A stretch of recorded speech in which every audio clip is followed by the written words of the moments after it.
1차원 배열을 함수와 같이 연동해서 사용하는 방법에 대해서 살펴보겠습니다. 자바에선 참조 자료용으로 표현되어지는 배열을 함수의 인수로 넘기는 방법과 또 그때 생기는 특징, 또 자바에서는 배열은 항상 동적 할당되기에 함수 안에서 만들어진 배열을 함수 출축으로 반환할 수 있는 특징에 대해서 정리할 수 있기 바랍니다.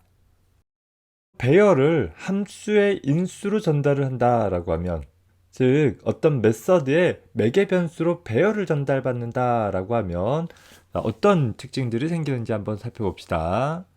기본적으로 자바에서의 배열 이름을 나타내는 참조 변수는 하나의 배열 객체에 대한 참조값을 갖고 있기 때문에 배열을 인수로 사용한다라고 하더라도 배열 요소들이 매개 변수로 복사되는 것이 아니라 하나의 참조값만이 전달되어지는 특징들이 생기게 될 거예요. 마치 C나 C++에서 포인터 매개 변수를 갖는 경우와 비슷한 특징이 생기게 되는 것이죠. 자, 그래서 아무리 덩치가 큰 배열이다 하더라도 하나의 참조값을 전달해주는 방법을 통해 좀 더 효율적으로 함수 호출축에서 함수에게 배열을 넘길 수 있다라는 것이고, 특히 자바의 배열은 하나의 배열 객체로 사용되어져서 .length라는 속성을 사용할 수 있다라고 했었잖아요. 자, 따라서 배열의 참조값을 전달받은 매개 변수에다가도 역시 .length라는 키워드를 통해 배열의 할당 크기는 어디에서나 접근할 수 있다라는 점은 C나 C++의 포인터 매개 변수와는 좀 다른 특징이 될 것입니다.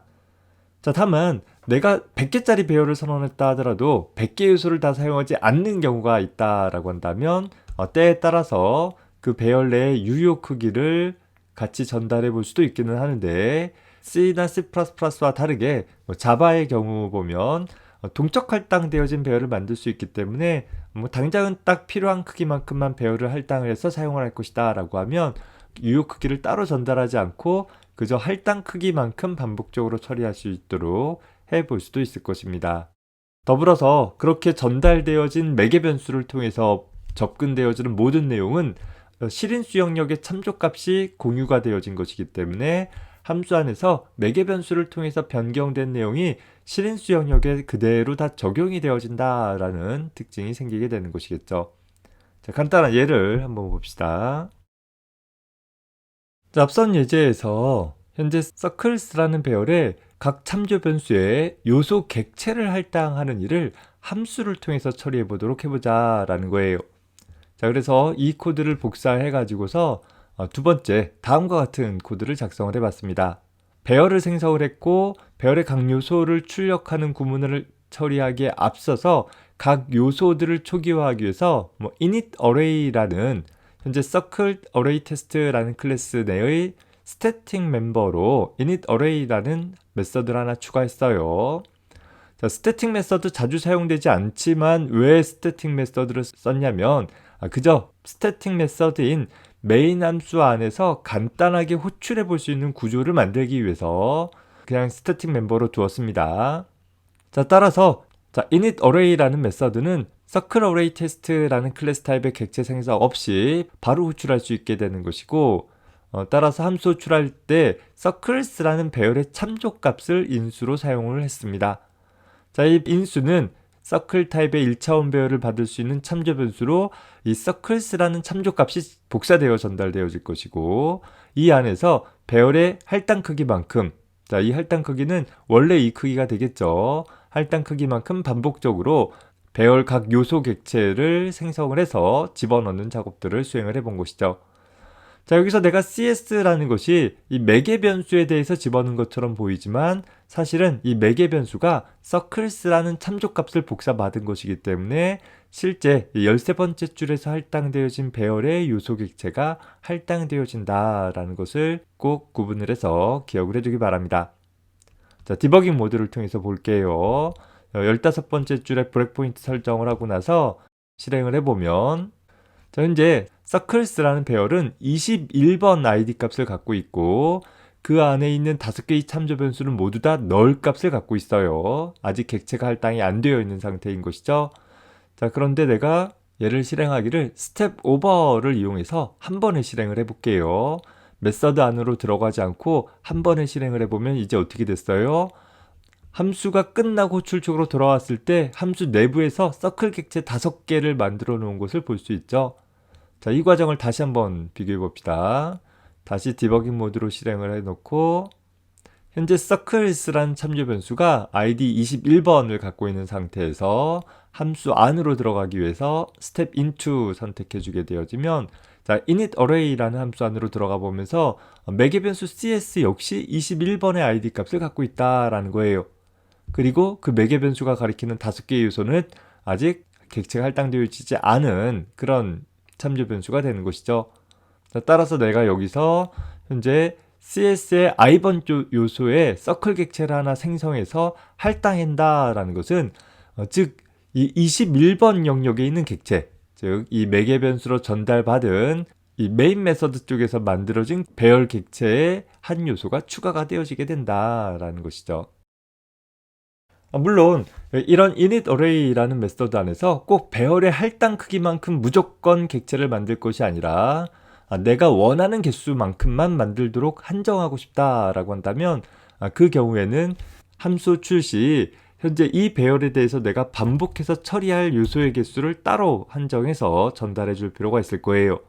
뭐 예를 들어서 내가 5개짜리 배열을 만들었지만 일단은 3개만 만들겠다라고 한다라고 하면 그것을 전달받기 위해서 우리는 하나의 정수형 매개 변수를 추가해 줘야 될 것이고, 비교해 본다라고 하면 현재 이 n의 값이 length 값보다 더 적은지 또 적은 경우에만 처리할 수 있도록 하는 그런 유효성 확인하는 처리들을 추가해 볼 수 있을 것이고, 이 함수 안에서는 배열의 할당 크기가 아니라 n개만큼 반복해서 배열 요소 객체를 생성할 수 있도록 구성을 해 볼 수는 있을 것이에요. 자, 이런 경우에 호출축으로 돌아왔을 때 모든 요소가 다 값을 갖고 있지 않을 테니까 현재 이 내가 생성한 요소 개수만큼만 반복하도록 하거나 혹은 추가하기를 현재 참조 변수 값이 널 값이 아닌 경우에만 호출될 수 있도록 해서 널 포인트 익셉션을 피해가는 방법들을 선택해 볼 수도 있을 것입니다. 자, 그래서 3개의 요소만 설정이 되어지는 것을 볼 수 있죠. 자, 현재 문자열의 배열이 사용되어졌던 것이 가만히 보면 이 메인 메서드의 매개 변수 타입이 문자열의 배열을 전달받는 대표적인 사례가 되고 있어요. 아규먼트들이라는 의미로 args라는 이름을 보통 사용하는데 매개 변수 이름은 바뀔 수는 있지만 이 타입을 보면 문자열의 1차원 배열을 전달받도록 하고 있는 것이죠. 따라서 프로그램이 수행되었을 때 arguments라는 매개 변수로 전달받은 문자열들을 출력해 볼 수 있다라는 거예요. 자, 다만 기본적으로 프로그램을 실행을 하게 되어지면 소위 명령행 인자라고 불리우는 메인 메서드에 전달되어지는 문자열들이 없기 때문에 아무것도 출력이 되어지지는 않을 거예요. 자, 이를 처리하기 위해서 보면 run 메뉴 밑에 run configurations라는 항목 있죠? 이 부분 눌러서 현재 arguments라는 항목 선택해보고 여기 program argument라는 부분에다가 hello, 1, 2, 3, by 이렇게 공백으로 구분을 해서 몇 가지 문자열들을 나열을 해주면 자, 그리고 나서 run 해볼까요?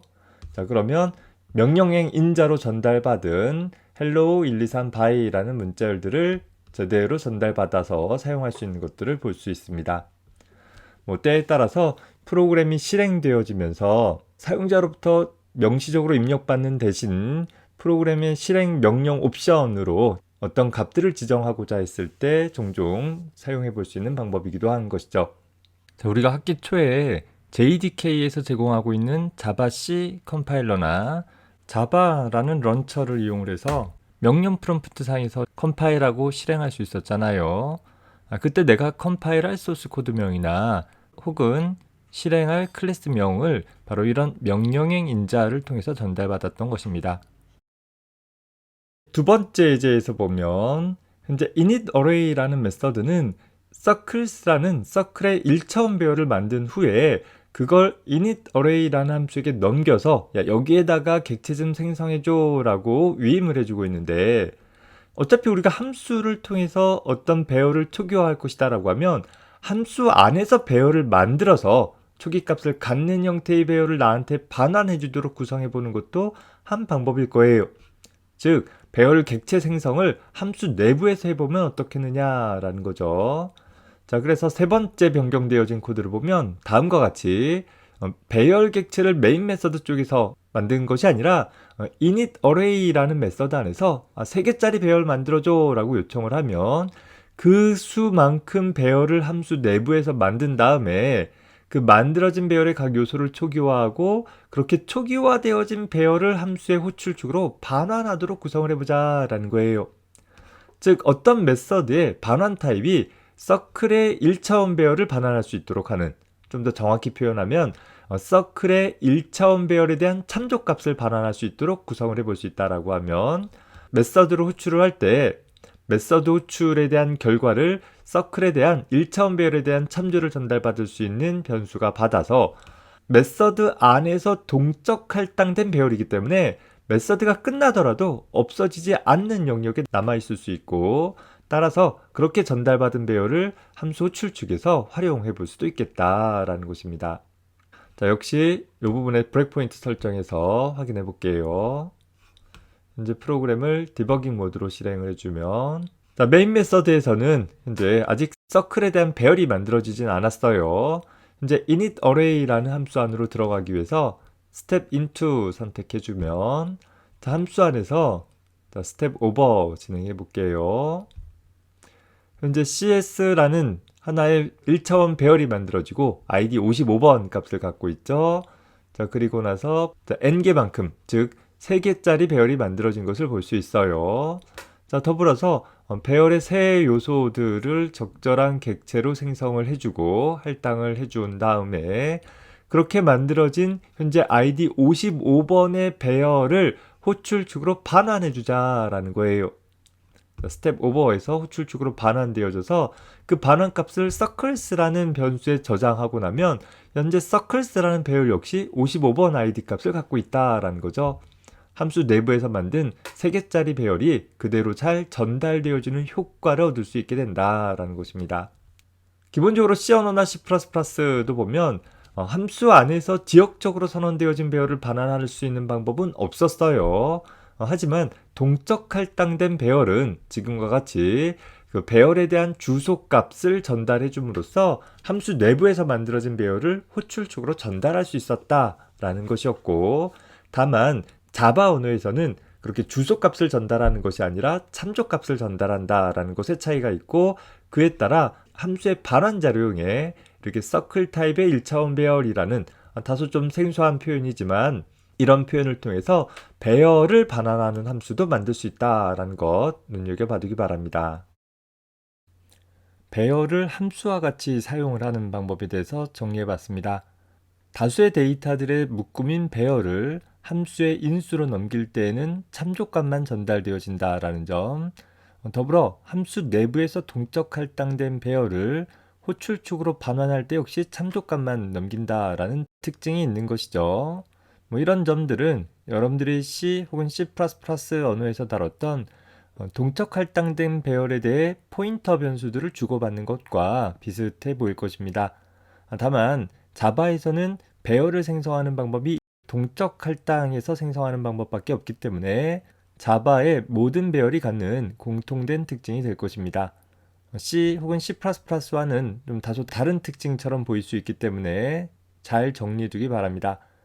다음 영상에서는 1차원 배열들의 개념의 확장인 다차원 배열에 대해서 살펴보도록 하겠습니다. 수고했습니다.